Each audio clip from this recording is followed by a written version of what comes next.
প্রথম 11টি প্রাকৃতিক সংখ্যার মধ্যক কত হবে? উত্তরটি হলো 6 হবে প্রথম 11টি প্রাকৃতিক সংখ্যার মধ্যক।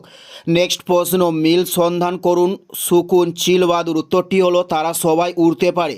এটাই হলো শকুন চিল বাদুড়ের উদাহরণ। নেক্সট প্রশ্ন, আলোকবর্ষ বা পরিমাপ করার জন্য ব্যবহার হয় তা কি? উত্তরটি হলো মহাজাগতিক সূত্র। নেক্সট প্রশ্ন, গ্রহের গতি সংক্রান্ত ধারণা কে দেন? উত্তরটি হলো কেপলার দেন গ্রহের গতি সংক্রান্ত ধারণা।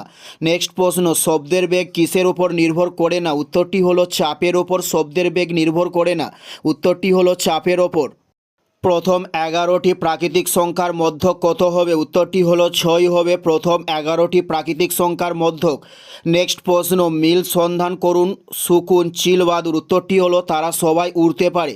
এটাই হলো শকুন চিল বাদুড়ের উদাহরণ। নেক্সট প্রশ্ন, আলোকবর্ষ বা পরিমাপ করার জন্য ব্যবহার হয় তা কি? উত্তরটি হলো মহাজাগতিক সূত্র। নেক্সট প্রশ্ন, গ্রহের গতি সংক্রান্ত ধারণা কে দেন? উত্তরটি হলো কেপলার দেন গ্রহের গতি সংক্রান্ত ধারণা। নেক্সট প্রশ্ন, শব্দের বেগ কিসের উপর নির্ভর করে না? উত্তরটি হলো চাপের ওপর শব্দের বেগ নির্ভর করে না। উত্তরটি হলো চাপের ওপর।